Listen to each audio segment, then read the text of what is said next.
हाँ भाई। हाँ जी। तो good evening to all of you. आज ओरिएंटेशन सेशन है।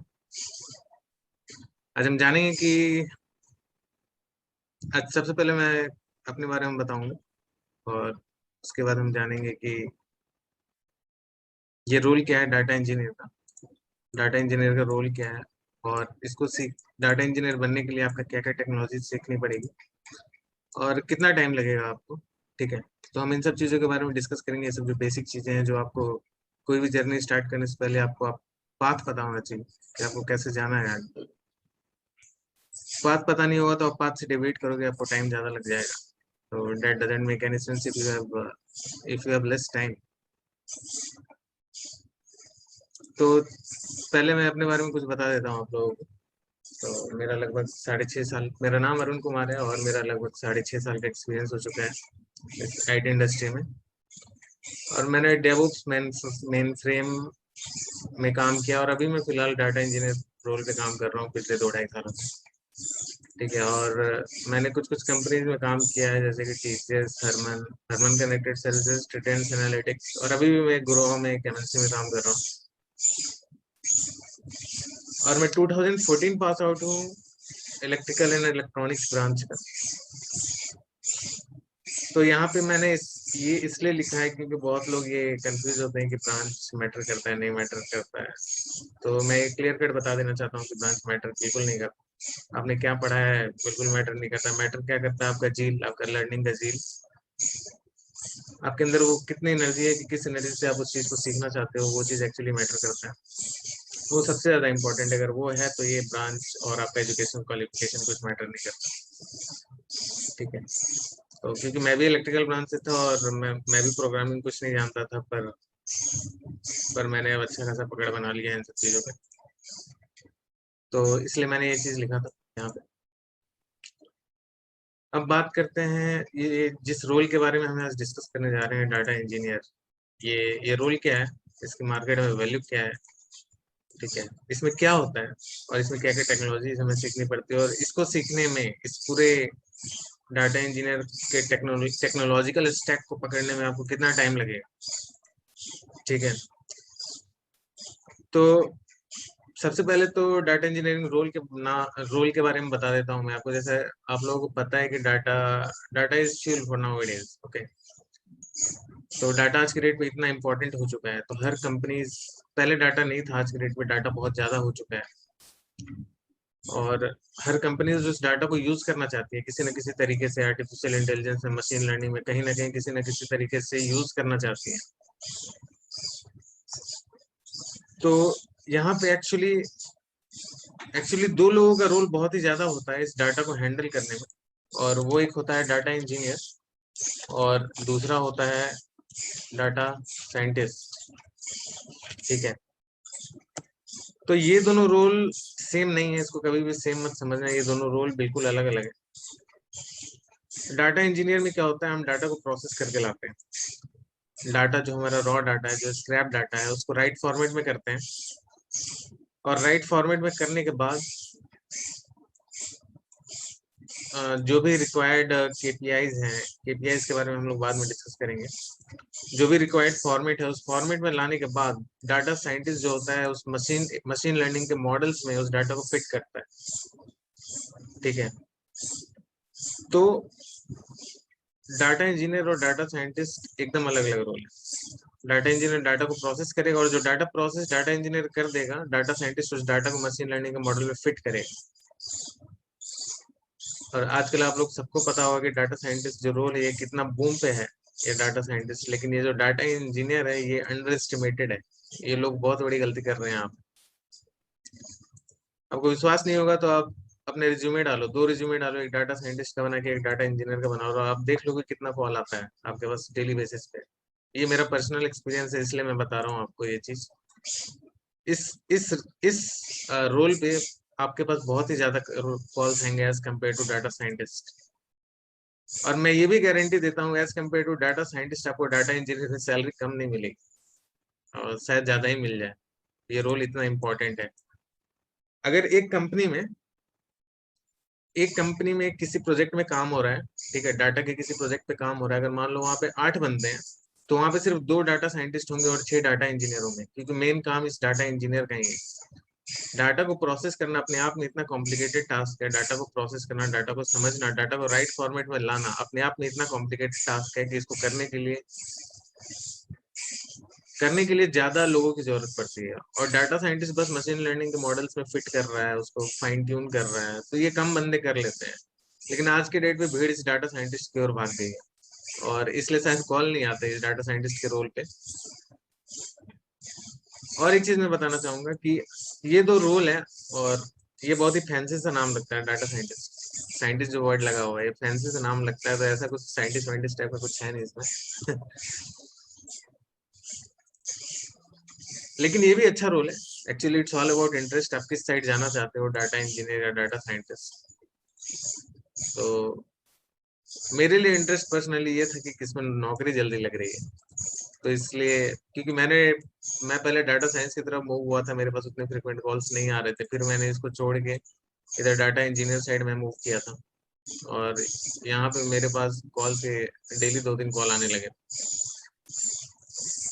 तो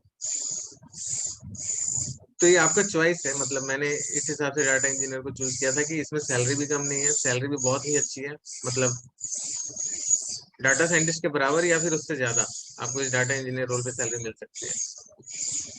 और रिक्वायरमेंट भी बहुत ज्यादा है, बहुत ज्यादा, मतलब बहुत ज्यादा। आप naukri.com पे आप अपनी प्रोफाइल फ्लोट करके देख लेना डाटा इंजीनियर की, मैं गारंटी देता हूँ कि आप बाकी जो प्रोफाइल्स में, बाकी जो भी डिफरेंट जॉब प्रोफाइल उस पर फ्लोट करोगे, उससे ज्यादा ही कॉल्स आएंगे आपको, ठीक है। तो एक डाटा इंजीनियर बनने के लिए आपको कम से कम 3 महीने देना पड़ेगा, मतलब 3 महीने देना पड़ेगा। मैंने यहाँ 2 to 3 months लिखा है। एक्चुअली ये आपकी इंटेंसिटी पे डिपेंड करता है कि आप किस इंटेंसिटी में, किस स्पीड पे इसको कवर करते हो। तो मैंने एक्चुअली इसको 2-3 महीने में कवर कर लिया था, इसलिए मैं आपको ये बताना चाहता हूँ। मतलब आप 3 मंथ लिख लो इसको, ठीक है, 3 मंथ्स लिख लो, 3 मंथ्स लेके चलो, ठीक है। और हाँ, तो मैंने 3 मंथ्स में कवर कर लिया था इसको, तो आई होप भी आप भी कर लोगे, ज्यादा से ज्यादा 4 मंथ ले लोगे, उससे ज्यादा नहीं लगेगा। मतलब ये आपकी स्पीड पे डिपेंड करता है, फ्रेंकली स्पीकिंग, कि आप किस स्पीड से और किस इंटेंसिटी से करते हो, ठीक है। अब जो है, इस रोल में मूव करने के लिए, मतलब कुछ भी चीज सीखने के लिए सबसे पहली चीज हमारी मोटिवेशन होनी चाहिए। जो बिना मोटिवेशन के आप लंबे टाइम तक सस्टेन नहीं कर सकते, 3-4 महीना आप एक टेक्नोलॉजी को सीखने के लिए फाइट नहीं कर सकते एक्चुअली, आप फ्रस्ट्रेट हो जाओगे, आप बोर हो जाओगे, ठीक है। तो आपको अपना मोटिवेशन पता होना चाहिए, वो मोटिवेशन क्या है। लोगों के लिए पैसा ही मोटिवेशन होता है, किसी के लिए कैरियर ग्रोथ होता है, और किसी के लिए टेक्नोलॉजी होती है कि मुझे ये टेक्नोलॉजी सीखनी है, टेक्नोलॉजी का पैशन होता है। मेरे लिए तो ये था भाई। तो आप लोग देख लो आपका मोटिवेशन क्या है, बट वो मोटिवेशन आपको पता होना चाहिए स्टार्टिंग में ही। वो आपको रीजन पता होना चाहिए कि आप क्यों सीखना चाहते हो, वो रीजन पता रहेगा तब आप बहुत इजीली मूव करोगे, बहुत फोकस्ड होकर आगे बढ़ोगे, बहुत फोकस्ड होकर सीखोगे इन सब चीजों को, ठीक है। तो मोटिवेशन के ऊपर मैंने एक कोट लिखा था एक्चुअली, कहीं से गूगल से निकाला था, success is not accident, it is hard work, perseverance, learning, studying, sacrifice, and most of all love of what you are doing or learning to do। अगर आप जो कर रहे हो उससे प्यार करते हो, तो आप बहुत ही जल्दी, बहुत ही अच्छे से, बहुत ही बिना स्ट्रगल के उस चीज को सीखते जाओगे। स्ट्रगल करोगे तभी मजा आएगा आपको, ठीक है। तो अगर आपको इस रोल पे जाना है, तो आप इसको समझो, इसमें घुसो, इसमें डूबो, देखो इसमें क्या क्या है। और सिर्फ मेरे बताने से कुछ नहीं होगा, ये आपका हार्ड वर्क होगा। मैं एक रास्ता दिखाऊंगा, और आप लोग को और ढेर सारी चीजें इधर उधर करनी पड़ेंगी, इधर उधर ढूंढनी पड़ेंगी। मेरे डेढ़ डेढ़ महीने का ऑलमोस्ट क्लास है, 1.5 महीने के बाद आप लोग एक रिज्यूमे बिल्ड करो, और उस रिज्यूमे को फ्लोट कराओ, ठीक है। और एक डेढ़ महीने ऑलमोस्ट कर क्लास कराने के बाद आप इस अपने एक रिज्यूमे को बिल्ड करो, और उस रिज्यूमे को फ्लोट कराओ, और हिट एंड ट्राई करो। एक्चुअली आप देखो कि इंटरव्यू में क्या पूछ रहे हैं और क्या नहीं पूछ रहे हैं, उससे आपको आइडिया लगेगा कि आपको क्या सीखना है और क्या छोड़ना है, क्या पढ़ना है और क्या छोड़ना है। और उस दिन का इंतजार करो जब आपका लक खुल जाए, आप जब आपसे वही क्वेश्चन पूछा जाए जो आपको आता हो।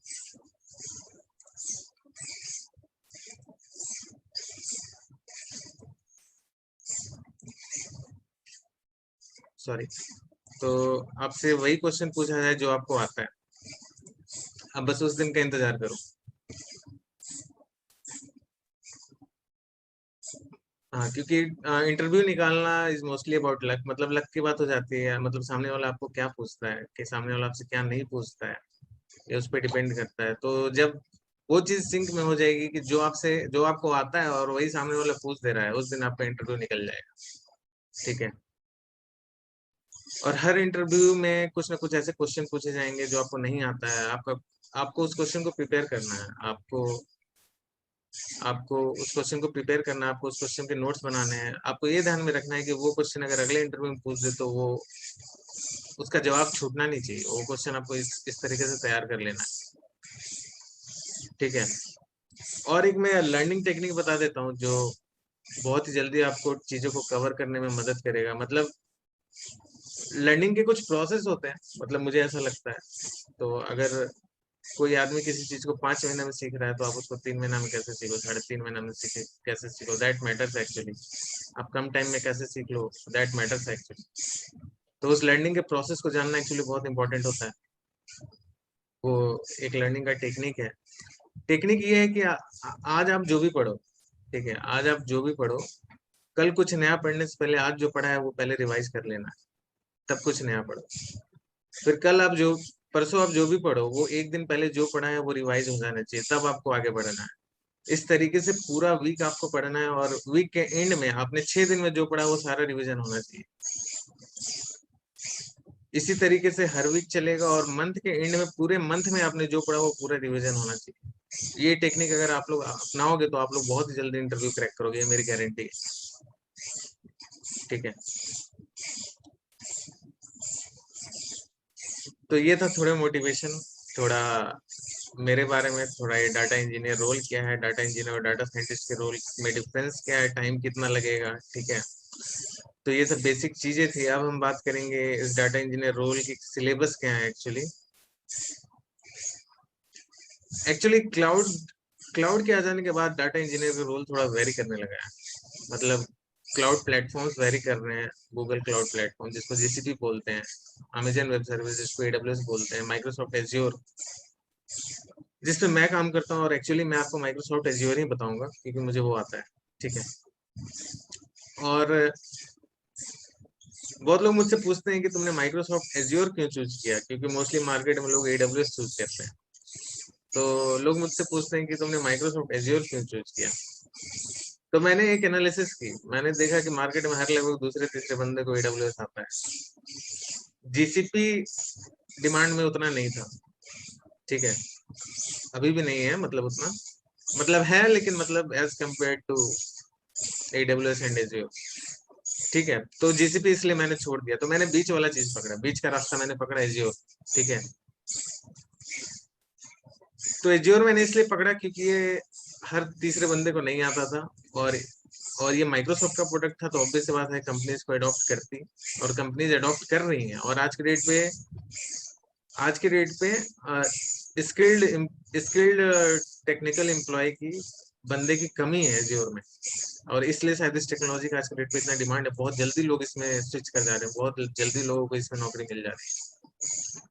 ठीक है। तो एडब्ल्यूएस लगभग हर दूसरे तीसरे बंदे को आता था, जीसीपी उतना ज्यादा डिमांडिंग नहीं था, तो मैंने एज्योर को पकड़ा। ये हर किसी को नहीं आता, ये बहुत कम लोगों को आता है, और इसका डिमांड भी है, तो मैंने इसको पकड़ के इसे सीखा।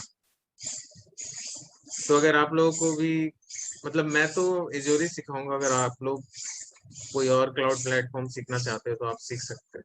ठीक है। बट मैं एज्योर में ही ट्रेनिंग दूंगा आपको। ठीक है। तो इस एज्योर डाटा इंजीनियर के का कुछ सिलेबस है जो मैं आपको बता देता हूँ। जैसे Python and SQL, these are must. Must मतलब मस्ट, इसके बिना आप नहीं मूव कर सकते आगे। ठीक है। ये दोनों आपको आना ही चाहिए, इसके बिना आप मूव नहीं कर सकते। ठीक है। और उसके बाद कुछ कॉन्सेप्ट्स हैं जैसे ईटीएल कॉन्सेप्ट की। ईटीएल कॉन्सेप्ट होता क्या है, मतलब डाटा कैसे मूव करता है एक एंड से दूसरे एंड पे, डाटा कैसे प्रोसेस होता है एक एंड से दूसरे एंड पे, उस कॉन्सेप्ट को समझना एक्चुअली इम्पोर्टेंट है। ये डाटा वेयर हाउस के कॉन्सेप्ट को समझना इम्पोर्टेंट है, ठीक है। और इतना कुछ होने के बाद, पाइथन सीक्वल समझने के बाद और ये दोनों कॉन्सेप्ट समझने के बाद, ईटीएल कॉन्सेप्ट और डाटा वेयर हाउसिंग कॉन्सेप्ट, हम क्लाउड टेक्नोलॉजीज पे जाएंगे। क्लाउड में जो मैंने बोला आपको कि माइक्रोसॉफ्ट एज्योर, ठीक है, क्लाउड पे जाएंगे तो डाटा इंजीनियरिंग रोल के लिए बेसिकली 4-5 सर्विसेज हैं। उन सर्विसेज का नाम है Azure Databricks, Azure data factory. Actually इसमें बहुत सारी सर्विसेज होती हैं एज्योर में जो कि अलग अलग काम के यूज में आते हैं। हमारे काम के लिए बस 4-5 सर्विसेज ही रहेंगी। Azure Databricks, Azure data factory, Azure data lake gen 2, Azure SQL server. इसमें और भी कुछ आप ऐड कर सकते हो, एज्योर सिनैप्स एनालिटिक्स, ठीक है। एज्योर सिनैप्स एनालिटिक्स ये एक्चुअली एक डाटा वेयरहाउस है। तो इन सब चीजों के बारे में आपको पता होना चाहिए, ठीक है। और इन सब चीजों को समझने के बाद, नहीं, इस क्लाउड के इन सर्विसेज पे आने से पहले हम स्पार्क को समझेंगे कि स्पार्क क्या है, और स्पार्क हम समझेंगे पाइथन के साथ। और स्पार्क जब पाइथन के साथ मिल जाता है, मतलब स्पार्क में अगर हम कोडिंग पाइथन में करते हैं तो उसको हम पाइस्पार्क कहते हैं। तो हम जो चीज सीखेंगे उसे हम कहेंगे पाइस्पार्क, ठीक है। और एक और चीज हम सीखेंगे जिसको हम कहते हैं स्पार्क सिक्वल, ठीक है, स्पार्क सिक्वल।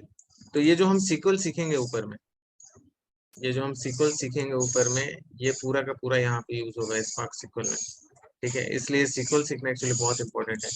ये अगर आप सीख लोगे तो ये बहुत ही इजीली हो जाएगा, मतलब कोई भी एफर्ट नहीं लगेगा आपको, ठीक है। और ये जो पाइथन हम सीखेंगे, ये हम कोडिंग के लिए यूज करेंगे। जो स्पार्क की हम कोडिंग करते हैं उसमें यूज करेंगे, स्क्रिप्टिंग के लिए यूज करेंगे, ठीक है। तो इसलिए ये दोनों सीखना इंपॉर्टेंट हो जाता है, ठीक है। उसके बाद हम एक दो देखेंगे, प्रोजेक्ट इम्प्लीमेंटेशन कर लेंगे, ठीक है। और ये दोनों ऑप्शनल है, ये दोनों मैं नहीं सिखाऊंगा, बट मैंने लिख दिया कि अगर आप लोग ये दोनों चीजों को जानोगे तो ये बहुत अच्छी बात है।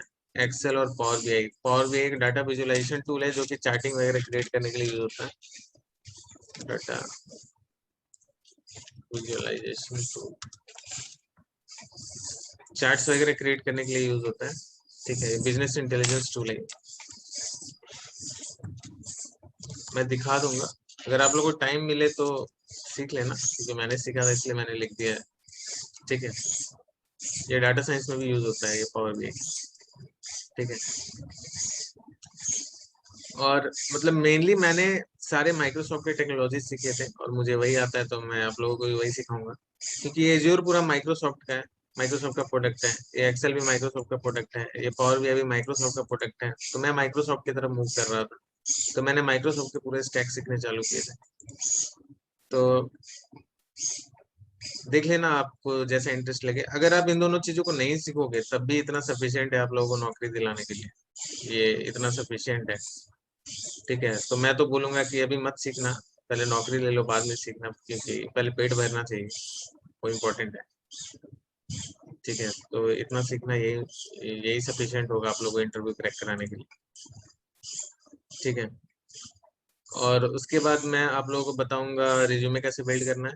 मैं आप लोगों को हेल्प कर दूंगा रिज्यूमे कैसे बिल्ड करना है। फिर मैं कुछ मॉक इंटरव्यूज ले लूंगा, और मैं मैं इंटरव्यू क्वेश्चंस आप लोगों को देते रहूंगा बीच बीच में, जैसे जैसे मैं पढ़ाऊंगा, जो भी मेरा एक्सपीरियंस है, क्योंकि मैंने काफी इंटरव्यूज क्रैक किए हैं तो मुझे पता है ऑलमोस्ट कि क्या क्वेश्चन पूछते हैं क्या नहीं पूछते हैं। अब ऊट पटांग कोई पूछ दे तो अलग बात है, पर एक जनरल जो क्वेश्चन होता है वो मुझे पता है, ठीक है। तो मैं इंटरव्यू क्वेश्चन जैसे जैसे पढ़ाऊंगा मैं बताते चलूंगा, ये एक इंटरव्यू क्वेश्चन है, एक इंटरव्यू क्वेश्चन है, एक इंटरव्यू क्वेश्चन है। तो उन सब चीजों पे ज्यादा फोकस करना है, ठीक है। और एक चीज मैं बताना चाहूंगा कि हर चीज सीखने की जरूरत नहीं है। Technology is everything under the sun, you don't have to learn everything. आपको वही सीखना है जो इंटरव्यू में पूछा जाएगा, तब आप जल्दी इंटरव्यू क्रैक करो। और काम तो इंडस्ट्री में जाने के बाद हो ही जाता है, ठीक है। तो ये था आज का एक ओरिएंटेशन सेशन। अब आप लोगों को कुछ क्वेश्चन पूछना है तो आप पूछ सकते हैं मुझसे, कोई डाउट्स है? ठीक है, क्योंकि हम लोग असली क्लास एक्चुअली कल स्टार्ट करेंगे, कल पाइथन से स्टार्ट करेंगे। ठीक है, पाइथन से स्टार्ट करेंगे हम लोग, और उसके बाद हम सीक्वल की तरफ मूव करेंगे। आप लोगों को कुछ डाउट है तो आप लोग पूछ सकते हैं। मेरी तरफ से आज इतना ही था। मैं आज एक ओरिएंटेशन देना चाह रहा था।